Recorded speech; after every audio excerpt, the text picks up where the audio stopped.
Hi guys, this is Lada from Astrolada.com, and I'm here with your weekly astrology for the week of the 6th of March till the 12th of March. And we're having a week where the energies are starting to settle down a bit more.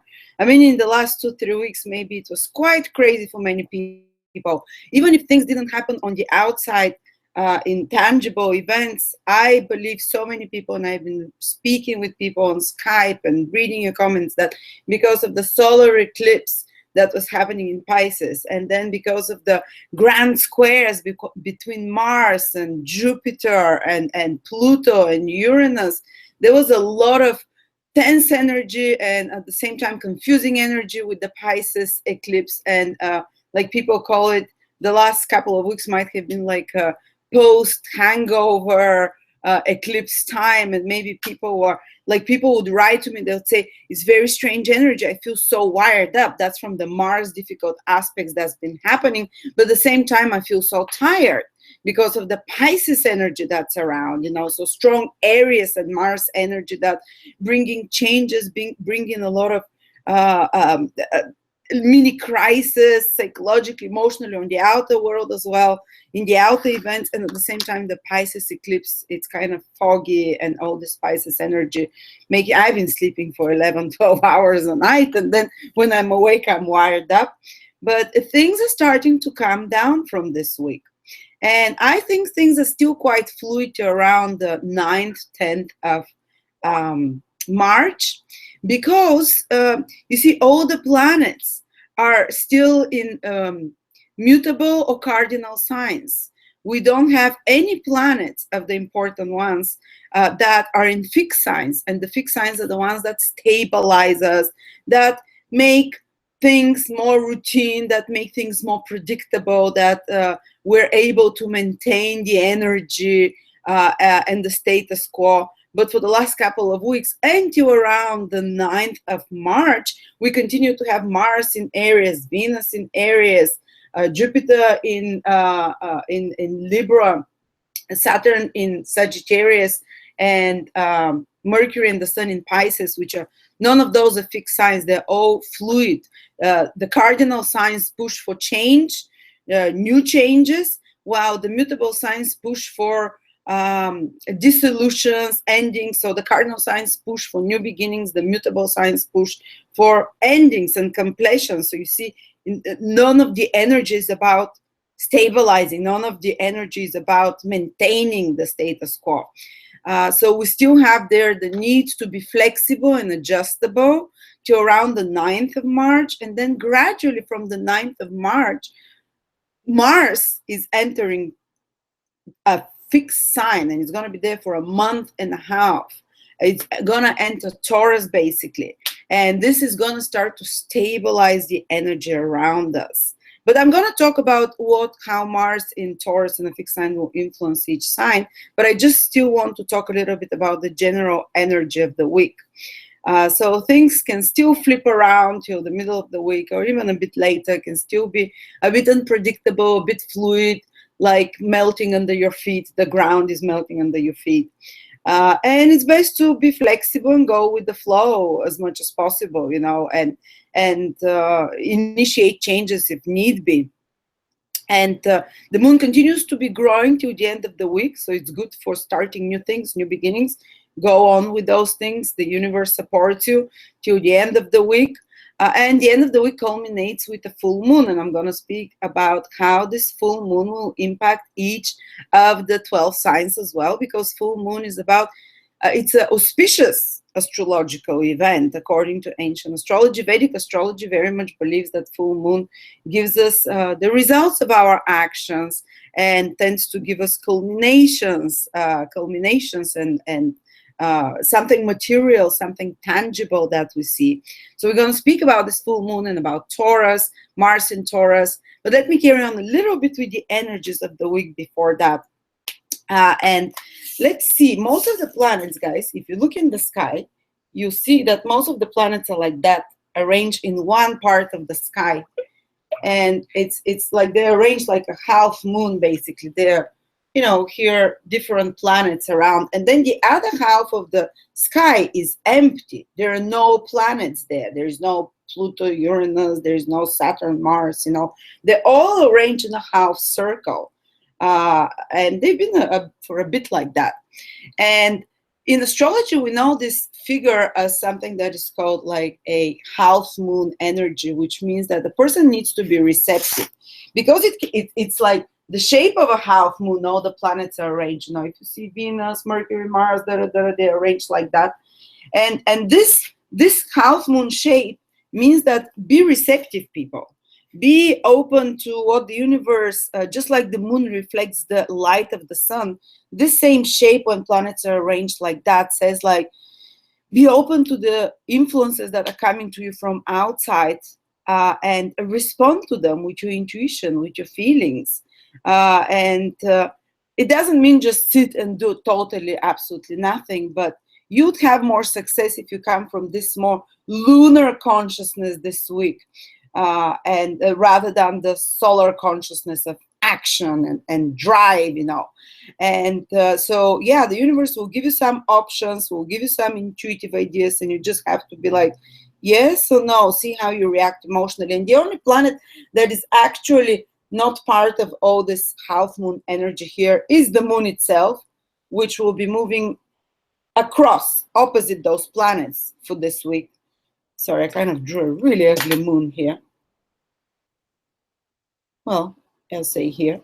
And we call this shape a bucket, basically, when all the planets are in one part of the sky, and then one planet is just opposite them. And it becomes a very focal planet for the whole of the week for us. You see, like it's like this one is like a bucket gathering and reflecting and being more subjective. When planets are like that, people are less objective. They don't have objectivity so much, just like the moon. The moon is intuitive, is feeling based.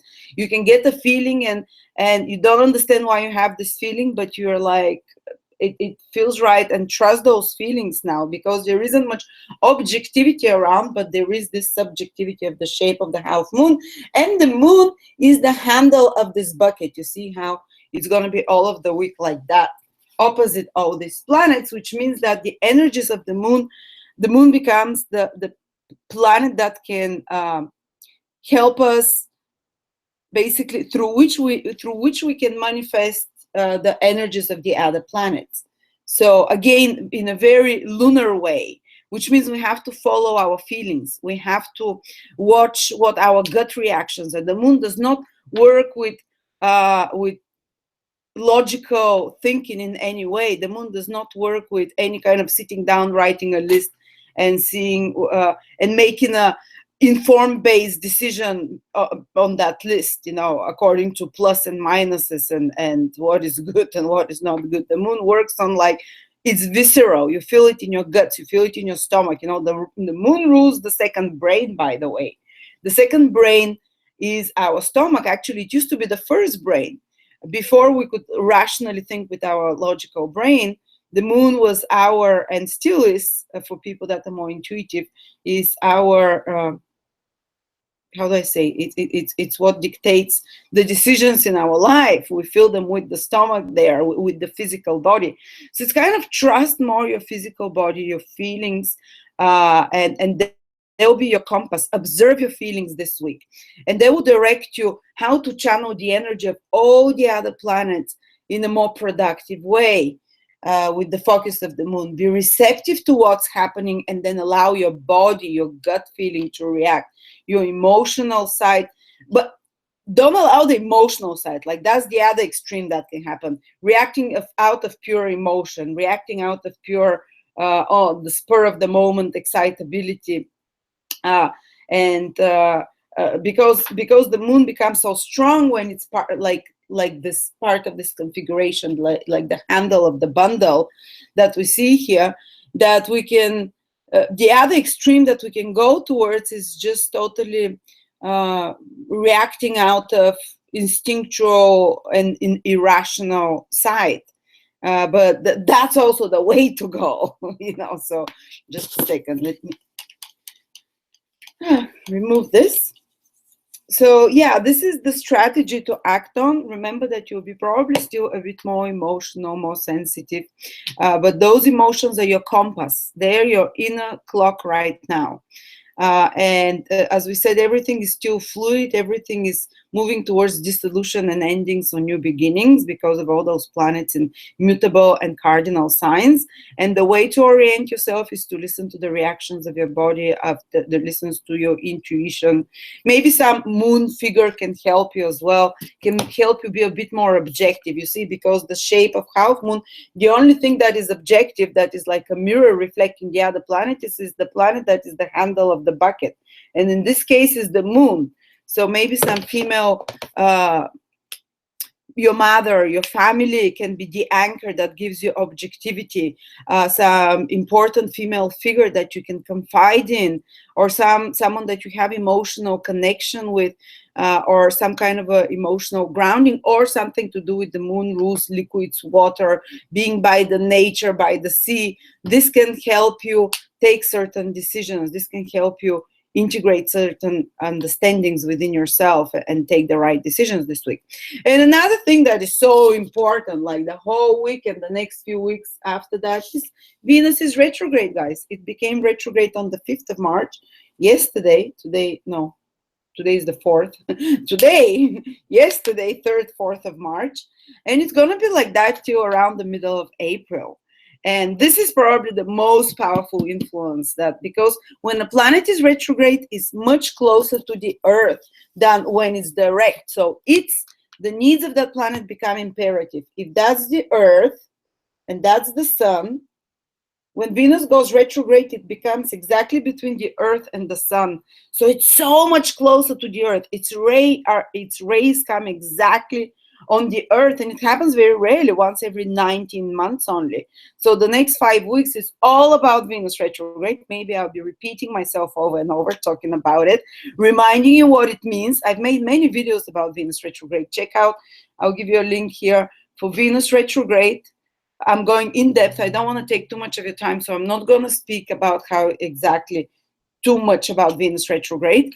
But also check out, if you want to know how exactly Venus retrograde will impact you personally through your ascendant or through your sun sign or even through your moon sign, check out my March 2017 videos. I speak in depth. Probably you won't see such other in-depth video. I speak only about Venus retrograde, how it's going to, what changes you have to make in your life, and where you can encounter repeating patterns from the past that need to be resolved and removed. For example, for Aries, it might be taking really important decisions in regards to all their life, because Venus is retrograde in Aries, in the sign of Aries, and in regards to relationships, because Venus rules the relationships for Aries, and in regards to their finances, because Venus also rules the second house of Aries, their material houses. So it's something big, decisions that they have to be taking without even first taking the actions, like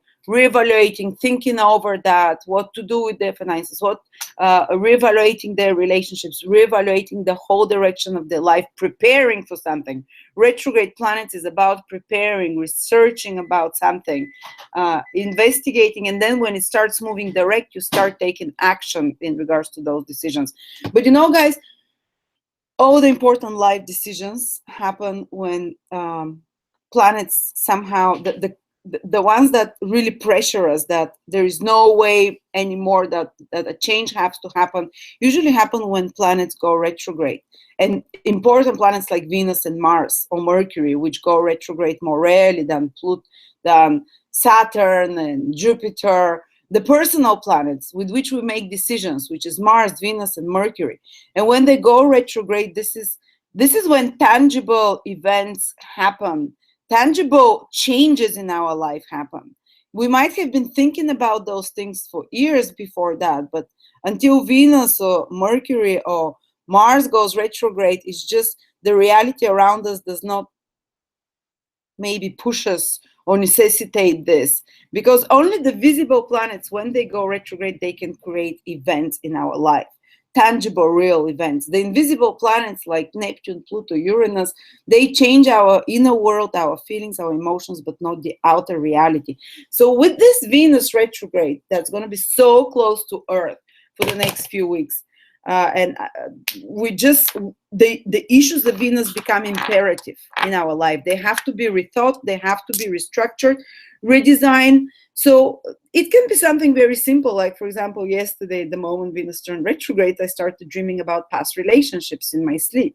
It doesn't have to be even something that you encounter. It might be something in your psychological, emotional world that you're kind of giving closure to relationships from the past, or to, and they don't have to be only sexual relationships. They can be relationships with other women or people that you have heart-to-heart connection with, that you're revising them, releasing them, reevaluating them, seeing them from a different angle.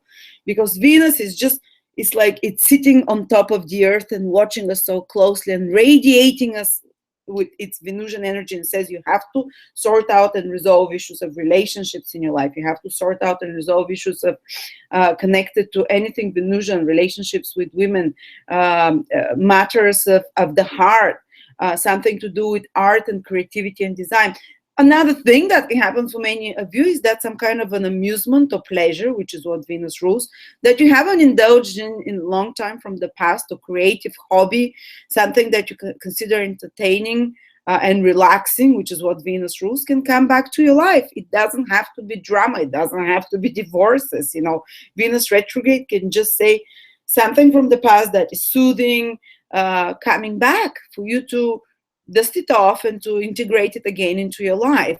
Or past relationships, either in your dreams or in your or in real life, that you can meet the past relationships, that you can put closure there, that you can heal it, that you can start feeling better about that relationship or about that person in some way.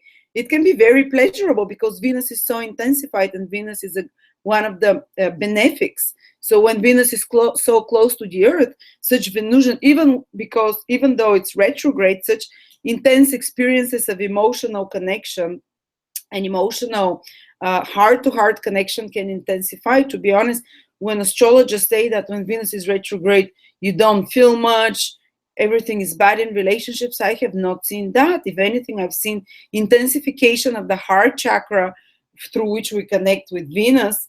I've had, when Venus is retrograde, some of the most intense connecting with friends, bonding with people from my past, forgiving and connecting on the soul heart level, and letting go and moving ahead. It's kind of healing influence on you. So I don't want you to be freaked out by Venus retrograde. Venus retrograde, though, can give some big serious changes if you're in a relationship, that because Venus wants to sort out the things that it rules in your life when it goes retrograde, and it rules equality. So if you're in a relationship that you're not getting what you need, in a relationship that's not equal, in a relationship that, whether business or personal relationship, whether some agreement or contract, you start revising it, because Venus becomes the fairness of Venus, and because Venus is justice, remember it rules Libra, the fairness and justice of Venus becomes so powerful in your mind that you can no longer just skim over those inequalities in any agreement, contract, or relationship, and you want to address it. So Venus wants to fix things that are not balanced, that are not equal, that are not that you're putting too much energy and getting too little back for, or that someone is putting too much energy and you're not giving them back to. Something is out of balance. Venus wants to balance it, and that's why it creates crisis. That's why it can create relationship crisis, because people have to, speak out those things that they consider out of balance in their relationships and fix them. And if they do it, it creates a much deeper bond in your relationship. It can take your Venus retrograde period, after that, can take your relationship to a much deeper level, to the next level of commitment together. Or if there is no cooperation from both sides, and if there is no mutual agreement that fits both sides, Venus can remove that relationship from your life. And you basically, relationships that are removed from your life during Venus retrograde, you should not be sad about them, because they were not fair and equal at the first place. And those partnerships, business partnerships, something has to be tweaked there. They don't have to disappear from your life, but something that needs to be placed for compromise. When Venus is so close to the earth, it says revise, review your relationship with the others, how fair they are, and tweak them and reach a compromise. You have to be in a state of mind of willingness to reach a compromise if you want to continue a contract, if you want to continue a relationships or agreement with someone. And not everyone will feel it like with such powerful ways. Mostly, like as I said, Aries, or people that are ruled by Venus, like Libra and Taurus, or people that have planets around those signs as well.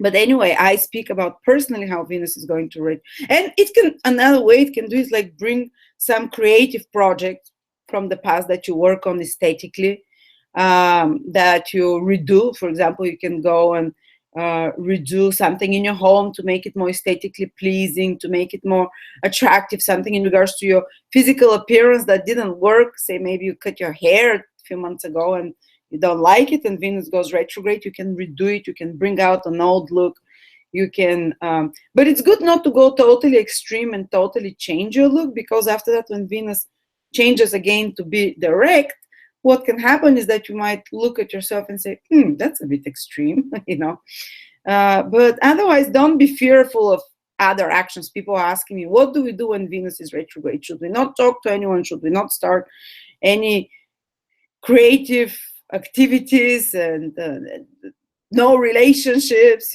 stay away from all relationships? No, like allow things to happen, whatever the universe brings you, and just be aware that you'll have a much more stronger sense of fairness, much more stronger sense of which everything that Venus rules, of desire to balance it, to make it worth your time and to be fair. So you can be, I would say, more critical in a sense as well. That's something out, more critical towards such relationships that don't give you this, or situations, this sense of fairness or balance or harmony.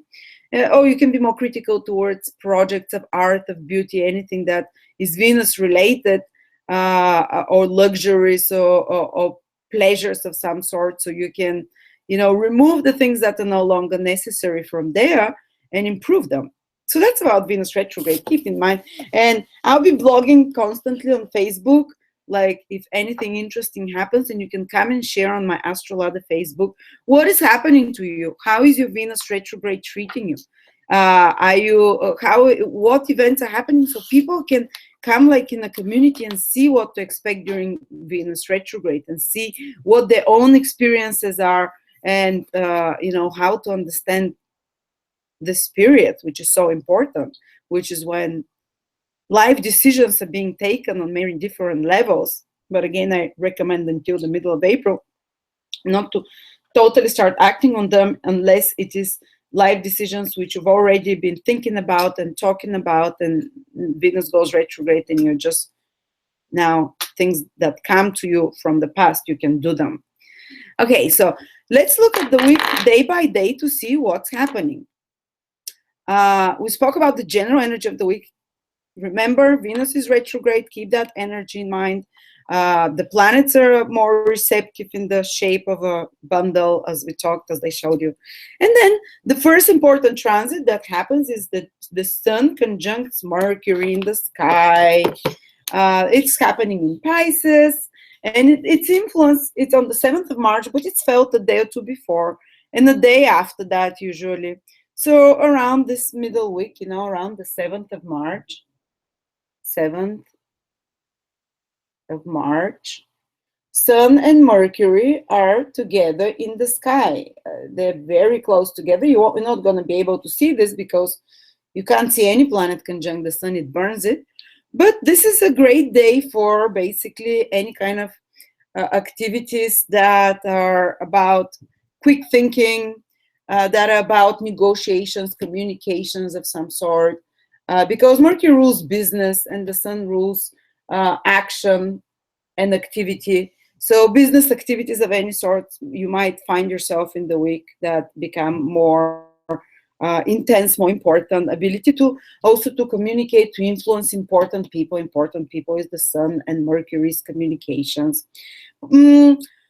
They can be contracts, important developments with contracts, with agreements, with meetings. Mercury rules all those things, with administrative tasks, with tasks that need attention to detail of any sorts, with anything to do with learning, arranging deals. So this is kind of with this transit, even though it's happening in Pisces, we might still feel a bit more emotional, and we might still feel, because business activities, they need clarity. And there is lots of Pisces. It is happening in the sign of Pisces. So you can maybe proceed better with activities that are connected to Piscean businesses, or to Piscean work, something about creativity, something about art, something about matters of the heart and the soul. But even without that, without looking at the sun, the sign, the Sun conjunct Mercury is a good period for any kind of business, any kind of work related to arranging matters. It just becomes much more active. And usually, who feels it the most? Pisces, because it's happening in Pisces. Gemini, which is Gemini sun, moon, or ascendant people. Virgo people feel it very strongly because Mercury rules Pisces, Gemini, and Virgo. And Leos would feel it strong because Leos are ruled by the sun.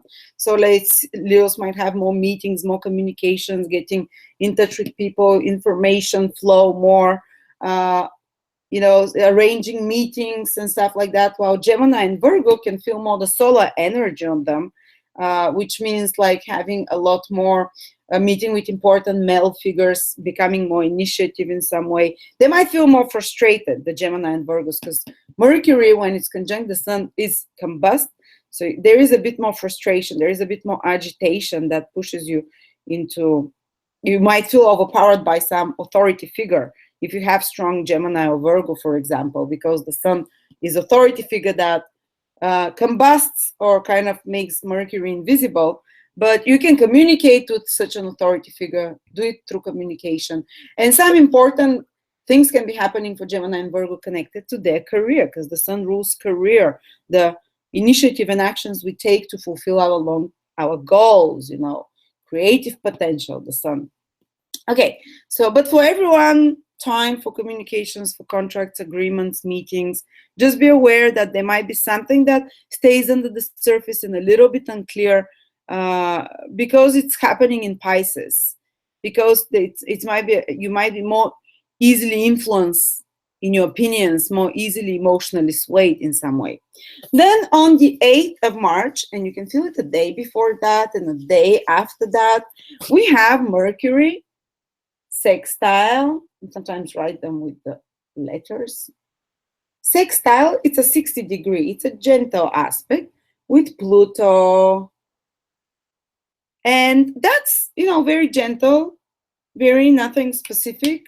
Again, who's going to feel it? Gemini, Virgo, because they're ruled by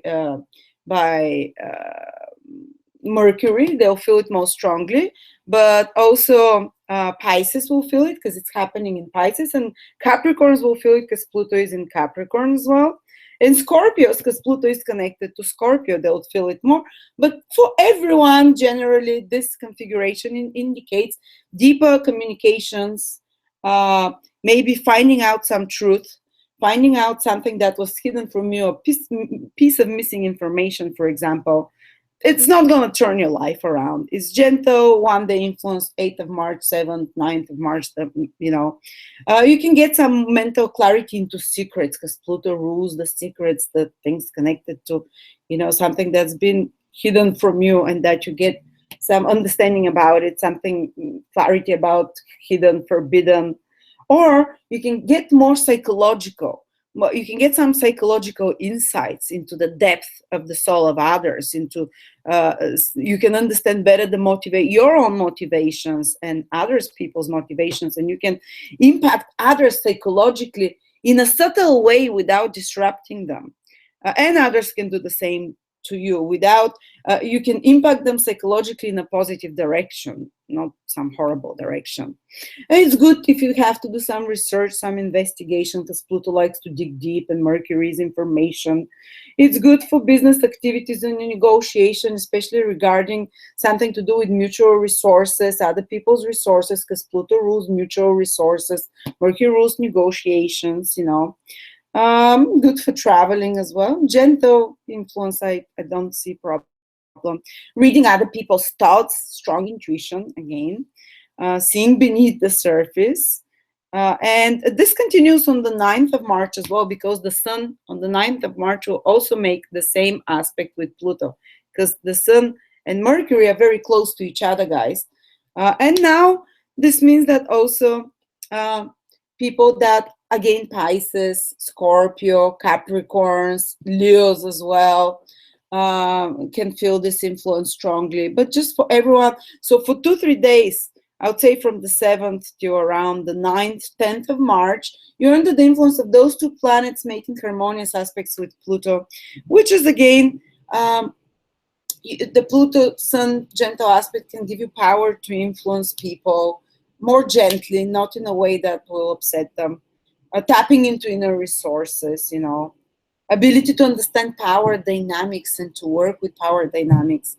Approaching, say, bosses, male figures, communicating with them, and solving some issue that is connected to Pluto, which is mutual resources, so sorting out some issues that is connected to mutual interest, or sorting out some issues that are connected to secrets, or sorting out some issues that are connected to um, power struggles that you can resolve through good communication as well.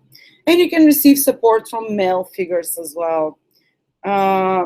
Good time again for research, for information. So that's kind of, the middle of the week. I like those influences. Gentle, nothing too extreme, nothing, maybe people will be feeling much more the Venus retrograde throughout rather than those short influences. But if you're in any of those, if you need to do any such activities, they're good for you. And then on the 10th of March, Mars goes into Taurus, and I'll speak about that. Mars goes into Taurus once every 2.5 years and stays there for a month and a half, guys. And I'm basically from the 9th, the energy starts calming down because we have now finally a planet in a fixed sign. From the 9th of March to the end of April, I would say, it's not the end of April, till sometime middle of April, a bit after the middle of April, Mars is in Taurus, grounding us finally with our actions. We're not going to be so impulsive anymore when Mars goes into Taurus. Gradually will become our impulsive actions, which is Mars, start to be influenced much more by practical considerations, by considerations of consolidating energies. And it's a period of basically consolidating one's action and energy, maintaining and supporting activities started from before. Mars is action. Taurus is longevity, maintenance, continuation through time. So it's kind of now when Mars goes into Taurus for a month and a bit longer, we can, support activities, maintain them that was started from before. You see more groundedness, more creating and keeping the status quo, stabilizing it. Also, Mars is where we put our energy and efforts, and we can put them into practical and material activities. It's going to be much more easy to sort out crises, to sort out things that need outsorting in regards to money, finances, resources, gardening, farming, building something solid and stable. We'll have energy for this one. And it's going to be easy, does it? Slowly does it. Mars in Taurus is not lazy. Mars in Taurus is methodical and patient in its actions. So we generally become more methodical, more, considering material consequences, and more practical. It sounds like a super villain, methodical and patient, but yeah, and we can achieve longer lasting results.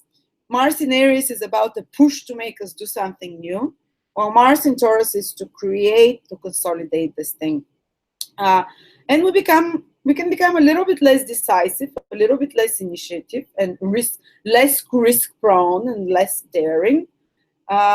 But we can sustain our efforts and energy for long periods of times. And when building something, this is exactly what we need.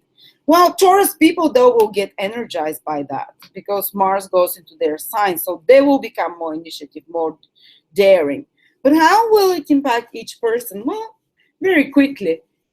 Aries people Mars is going into their second house, which means that for Aries people, for the next month and a half, they can sort out problems and be um, uh, more enterprising and more, in a sense, able to deal with issues and to tackle matters, which is Saturn is Mars is a planet of fixing problems, fixing crisis, and being taking actions but in a practical, methodical way, because it's Taurus in regards to your finances areas.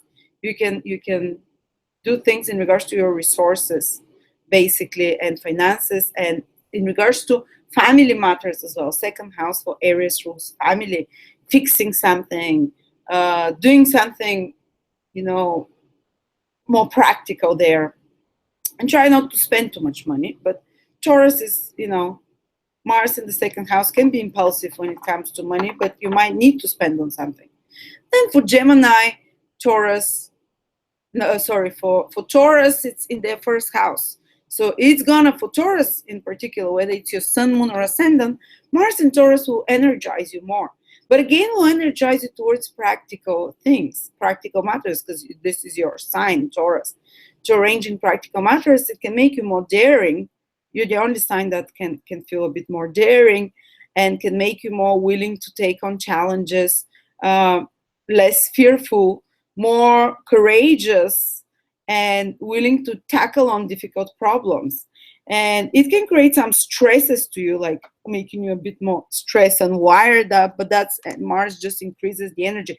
And it can speed things up a little bit for you. Just for other signs, Mars going in Taurus, a slower sign, slows things down. For you, Taurus, it speeds things up because it's in your sign. And just be careful for the next month and a half of spats and arguments, because you're just more reactive there. But again, I like the sense of Mars. It makes one courageous. It makes one initiative. So that's what you're going to feel, Taurus. Then for Gemini, Mars is in your 12th house. You might feel a bit of loss of energy, Gemini, because the 12th house is where the energy is lost, it's kind of the invisible house behind you. So you might be, for example, for the next month and a half, preparing something behind the action, behind the scenes, some actions behind the scenes. But the only thing that I don't like when Mars is in the 12th house is that the so-called hidden enemies and hidden actions that can backfire on us. So just for Gemini, I warn you, don't get involved in gossip. Don't get involved in plotting behind someone's back, because Mars is a malefic planet. It can complicate things.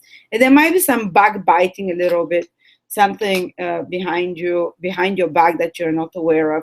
But the best way to protect yourself against such things is for you to be as non-involved in some kind of, maneuvering behind the scenes as possible. But you can be preparing for something behind the scenes, some project, researching it or something like that. You can be traveling as well, the 12th house. You might be spending more energy physically, but to help others as well. 12th house is the house of charity, of giving, or of just putting lots of energy in something and you're feeling like, oh, I'm throwing it to the wind, It can feel like it's falling into a bottomless well, whatever you're putting energy, or just your energy might be a little bit more dissipated. Then for Cancers, it's in your 11th house. You can see that you're sorting out practical matters in regards to your social relationships, in regards to long-term goals, Cancers. So you're going to put more energy and initiative in long-term goals in a practical, methodical, and patient way. And you can even move forward, because it happens just once every 2.5 years that Mars is in your 12th house, that you're able to move forward with some practical, methodical, with some personal goals of yours, long-term goals, to come a step closer to achieving those long-term goals. And it can energize your social activities, Cancers. You can find yourself more active with people, with friends, with groups, with like-minded people of some sort as well. Just be careful not to have arguments with friends and things like that. This is another thing that can crop up. And then for Leos, it's going into your 10th house, energizing your social house. So from the 9th of March, we're probably not going to feel it exactly on the 9th of March, but, Leos all of a sudden on the 9th of March, their career starts speeding up.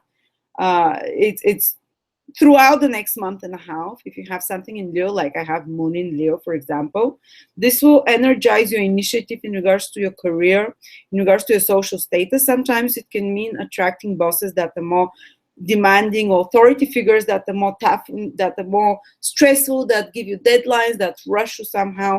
But if you're your own boss, you become more initiative, you become more driven to prove yourself in your social status, even if you're not your own boss. Somehow, Mars loves transiting the 10th house. Yeah, it can stress you out, but it's basically, you can prove by the end of Mars transiting your 10th house Leos, your social status you could have proven with your hard work and willpower that you're more worth for a better position, for example, or you'd have completed some project, career project, some worldly responsibility or duty. You'd have put more energy and effort into it. Maybe it would require from you much more energy putting there and effort, but you know, we need that help if you have some important work to do. And then for Virgos, it's going to be in your 9th house. Mars is supporting you very gently from there. Mars is in an earth sign. Virgo is an earth sign.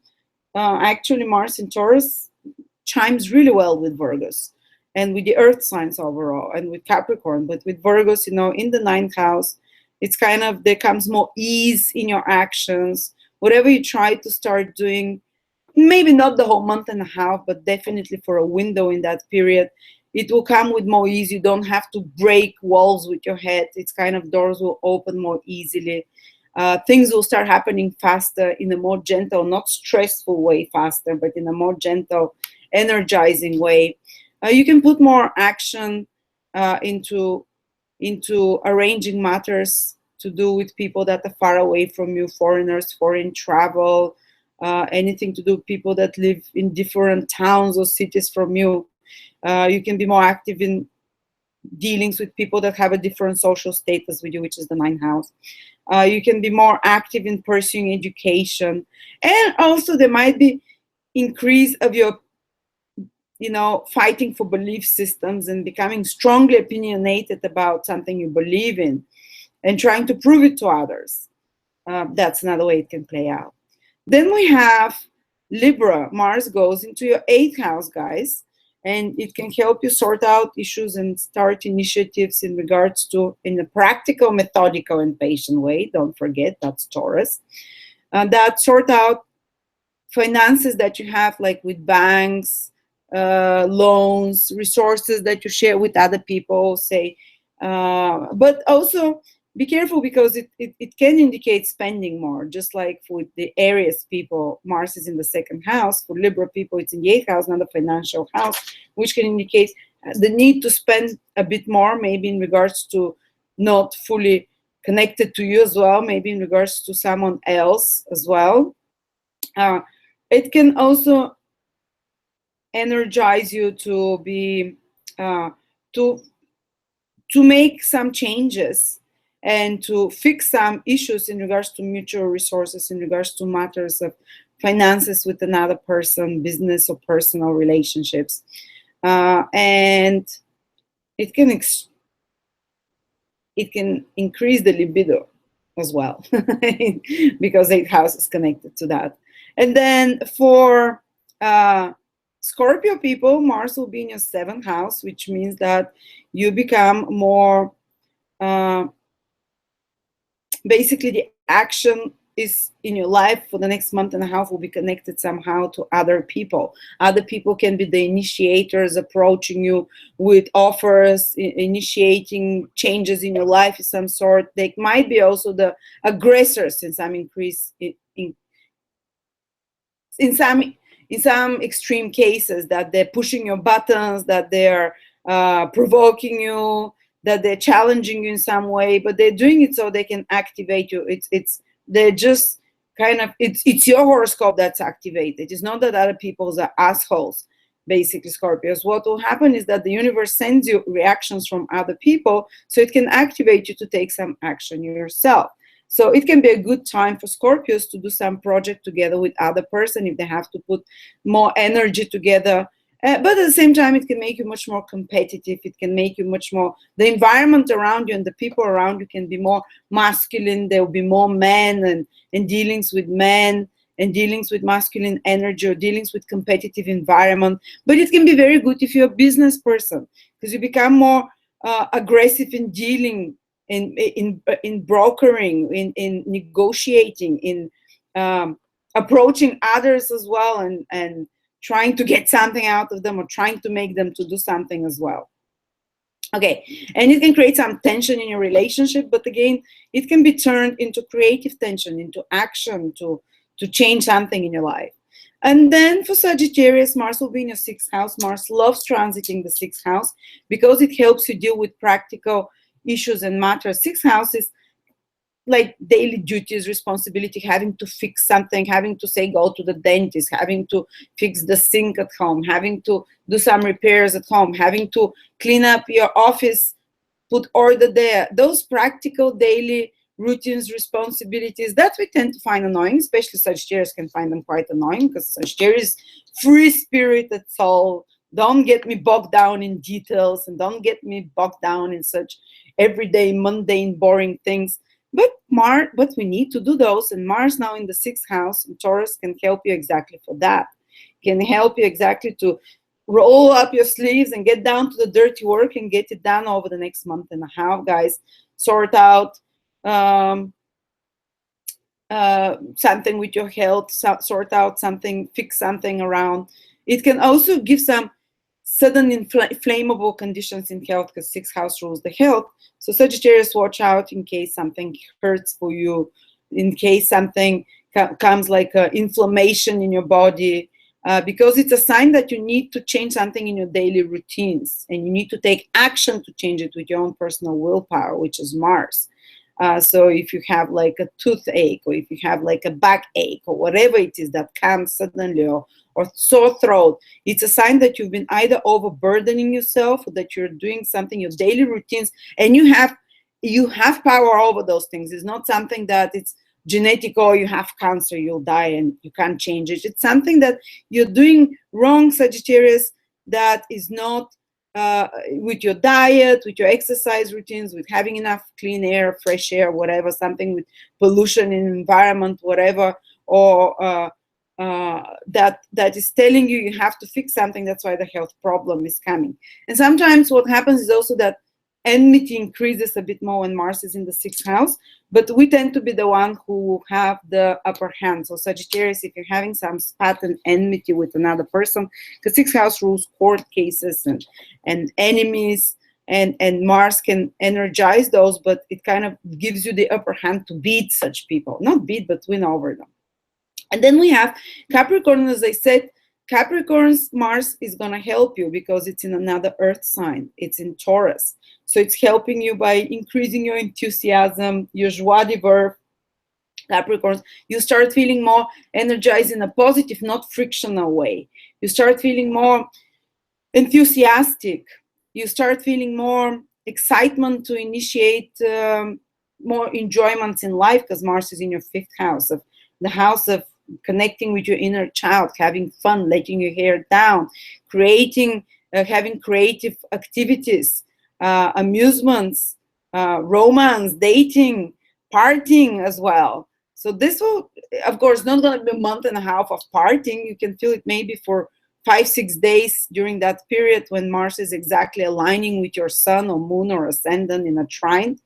But just be aware that also it's good time for sports, for sporting activities that are fun, for activities that bring you enjoyment, inspiration. You can feel more inspired to work through and methodically some creative projects if you have as well. The only thing is that this is 5th house rules children, and they might be a little bit more of, your children can be either more initiative or demand more attention and more involvement on your side with them, or they can be a bit more troublesome, so to speak. But you can get a lot creatively done. You can get a lot of Mars helping your doors open without having to push too hard as well, energizing you. So that's good. I like it. And then we have Aquarius, and Mars will be in our 4th house, because I'm Aquarius ascendant. So this definitely energizes the field of family and home, and makes you get down to getting something done. And basically what I will be doing is making, you can be fixing, repairing something at home, putting something together, doing some DIY, for example. And that's exactly what I'm doing.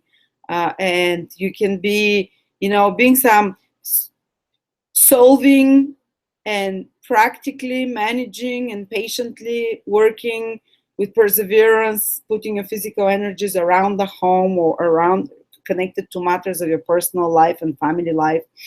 And hopefully my mom will be coming as well. And this does not mean we're going to scratch our eyes out for the next month and a half.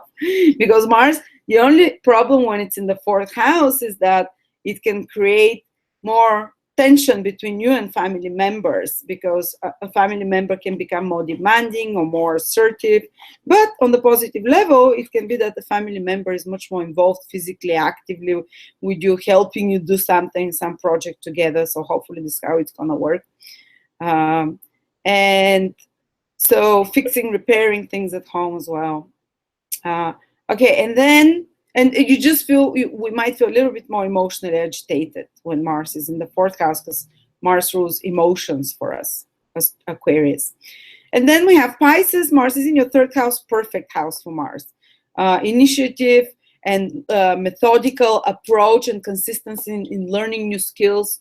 Wonderful, Pisces. Learning new skills, initiating contacts. If you want to expand your influence on Facebook, on Twitter, to do some marketing, to do some advertising, Mars really helps there. Mars becomes very competitive, very driven for administrative tasks, for advertisement, marketing, connecting, for any kind of commercial activities as well. Mars can energize you. The only thing is that it can create you to say things a bit that can tick others in the wrong way. Just be careful for that, and it can create some tensions and arguments with co-mates, teammates, siblings. But I think it will be more like tensions and arguments that push you to initiate things and to creatively inspire you to take actions in some way. And you can be initiative in regards to some travel. You can take up some travel as well, Pisces, over the next month and a half, short travels. But yeah, that's Mars in the 3rd house tends to be, unless it's making a lot of hard aspects from there, to create arguments, to create complications with teammates, playmates, or siblings, or neighbors, or people in your everyday life. Usually tends to be very energizing for the mind, gives us better skills, ability to interact daily and create more contacts with others, to get down a lot of small commercial activities, administrative tasks as well. Okay, so that's about Mars in Taurus. And what else is happening is that we spoke about Mars in Taurus, and on the 12th of March, we're going to have a full moon in Virgo. And what does it mean? Full moons, guys, are when the light of the moon is brightest. And astrologers tell us that the moon rules everything material, growth in our life. And when the moon is brightest, whatever house it activates in your horoscope, or even more importantly, whatever planet it activates, but we don't speak about houses here because we don't know your personal horoscopes for each one of you. This is where you can see material manifestations in regards to some actions you've been taking over the last few months or whatever. And they can be very positive and rewarding depending on how much effort you've put. Because this is the fullness, the light, the fullness of the completion, the fullness of light that you can see as results in material way of something you've been growing. But if the results for you are disappointing, starting from the 12th of March till the end of March, because it's going to be like 2 weeks basically, the full moon is active for the next two weeks. So this prediction is for the future as well. Just like the Mars in Taurus will continue to almost the end of April, you're not going to feel it this week just. And the full moon in Virgo, you don't expect on the 12th of March for those things to manifest, or they might be over the next 2 weeks. So when it comes to that, if the results that you get are poor, it means that the efforts you've put in are poor as well. And it means that your efforts either were poor or were misguided, were put in the wrong direction, so to speak. Or you can do a lot of work, and it might not be wise work. It might be, like people say, work wise. Don't work a lot, work wise. And you see, kind of, with this moon in Virgo, you see the results of some actions that you've been taking.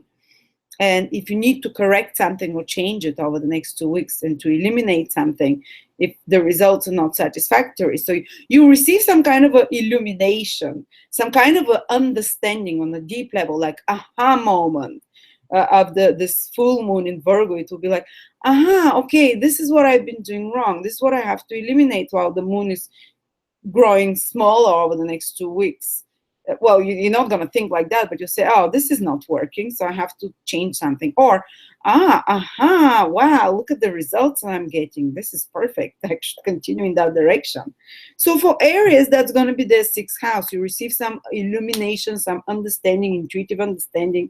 You see the results of something to do with matters connected to your health, if you've been taking good care of it or no. You see the results of that. Matters related to some work project as well. Matters related to anything to do with work and duties and responsibilities. And it can put lots of focus. Material manifestation that come to you through some work projects and duties and responsibilities as well. You see the fruition of that.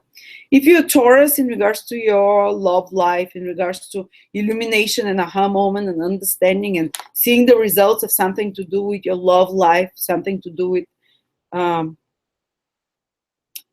giving and receiving love, something to do with the life of your children, the life of something to do with a creative project, something to do with a business project you're working on if you're the owner of the business, something that your mind is intelligence is creatively involved in. You can see the results of that. You can have some door opening, which, as we said, full moon tends to be the growth, seeing the results in a positive way. And if they're not fully satisfactory, you have to remove something from there. And then for Gemini, the full moon is in their 4th house. So something to do with their home, illumination, matters in regards to the family, relationships with family, home, personal life, property, that they can have some resolution or seeing the results of, some illumination there. And then we have Cancer. It's happening in the 3rd house.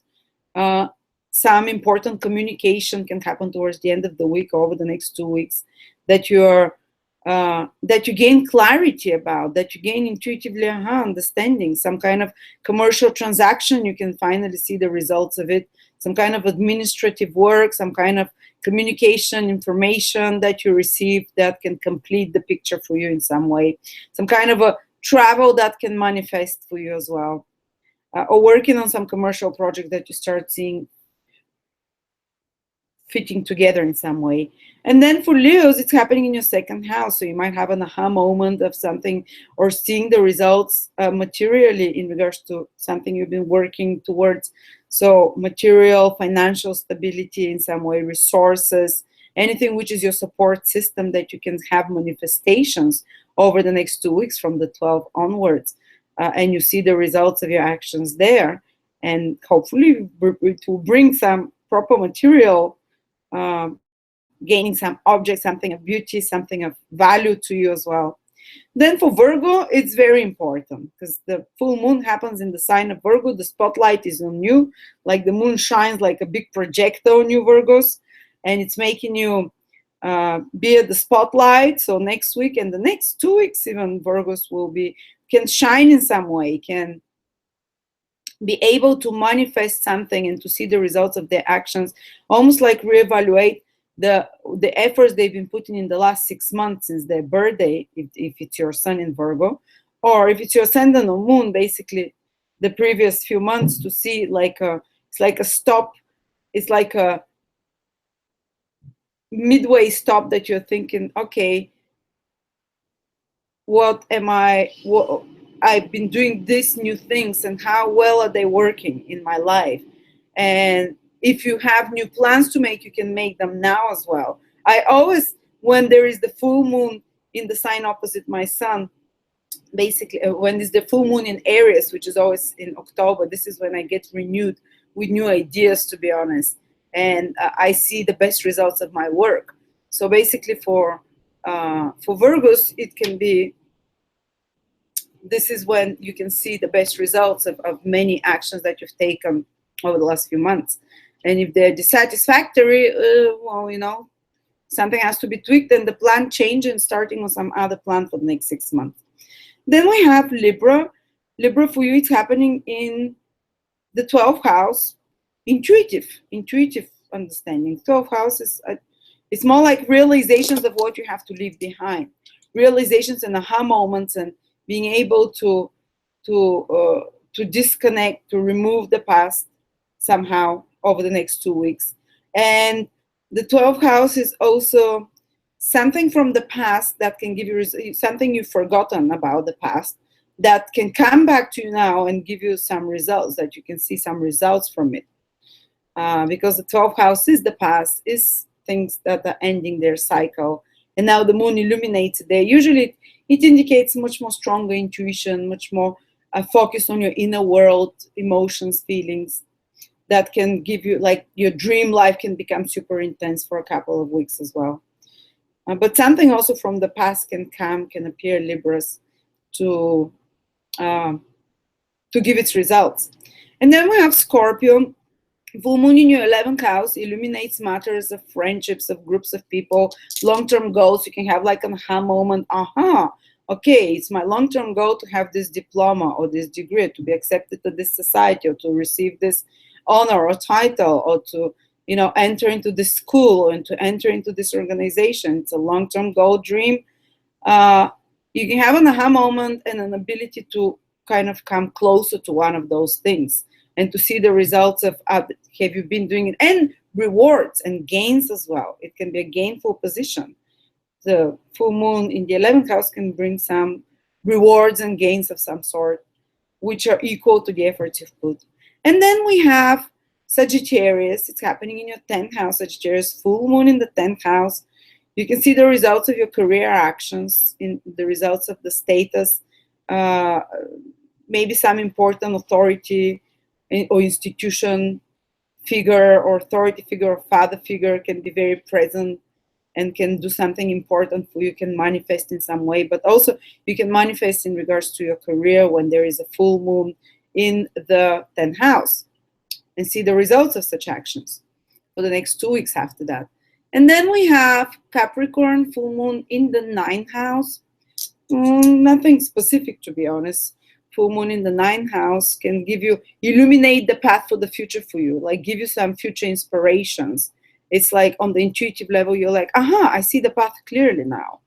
I see what I have to do for the future. It's that the sun gives this project a spotlight on the 9th house, the house of future, and your future plans, and how the puzzles fits together, so you can have more clarity towards the end of the week and the start of the next one in regards to the long-term goal and plan. Or you can have some manifestations in regards to getting accepted to university, institutions of higher education, something to do with traveling and higher education as well, something to do with foreign travel, foreign interactions with others.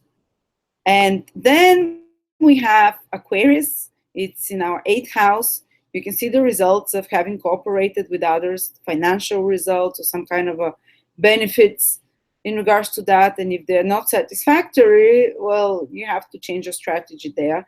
But you can receive something, you can receive something in the material world. You can have some intuitive realization in regards to what to do in regards to mutual resources and finances, and to provide to mix your energies better with others, to be mutually beneficial for both of us, for both of you. And you can have some material manifestations and developments in regards to matters of taxes. There might be lots of focus there in regards to matters of taxes, insurances, something like that become a focus. But again, a full moon tends to be a beneficial event, so we're more inclined to expect the beneficial results of that. And then Pisces, full moon in your 7th house, big focus on relationships for 2 weeks.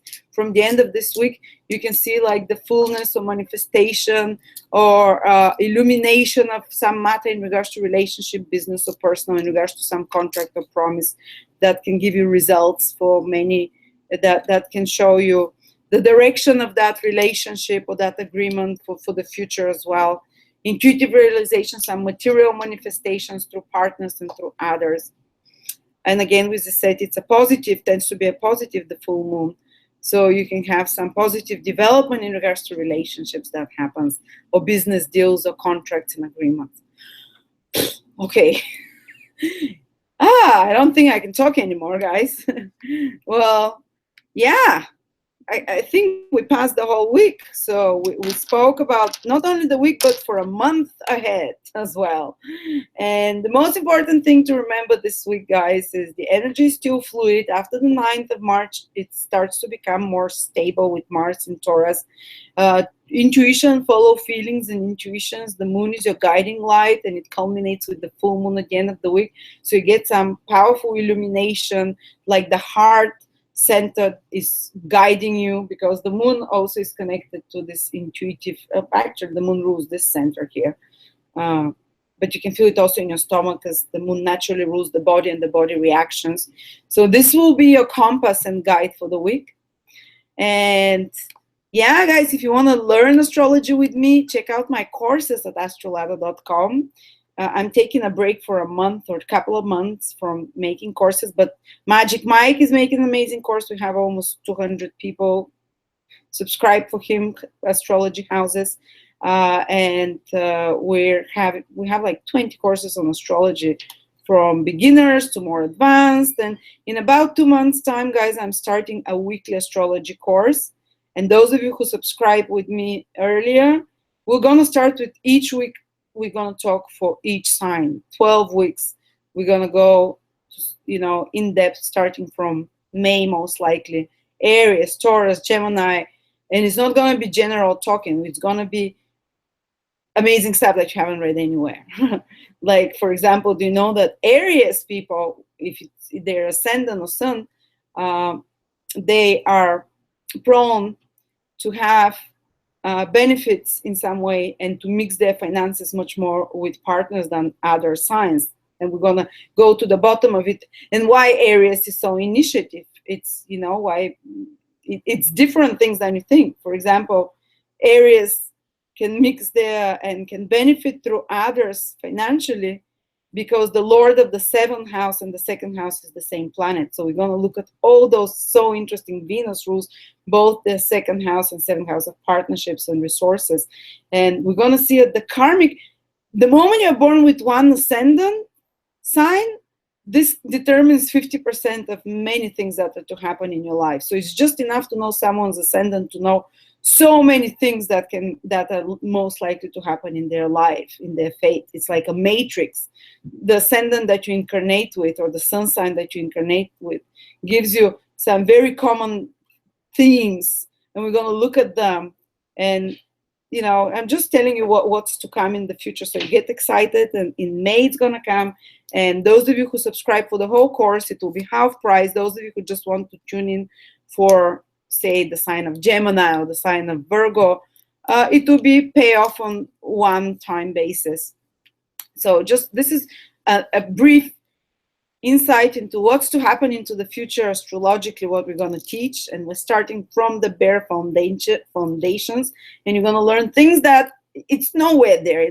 People generally tell you, oh, Aries is impulsive, Taurus is patient and materialistic. Yeah, why? And not only why, but how exactly is it derived to those qualities? And I'm not going to be repeating such cliches. I'll be telling you secrets that it's astrology 101, but on very high level, on a very high esoteric understanding. So thank you so much, guys. And enjoy this week. Again, one of those long videos. I promise to make them shorter, but it's so much fun to just talk, and to watch myself on the video here talking to you. No, I'm kidding. Next week it's gonna be shorter. Things are starting to cool down. Astrologically, there's not gonna be too much happening, so we're gonna slow it down a little bit with 10-15 minutes of weekly videos only. So thank you guys, and I will see you next week.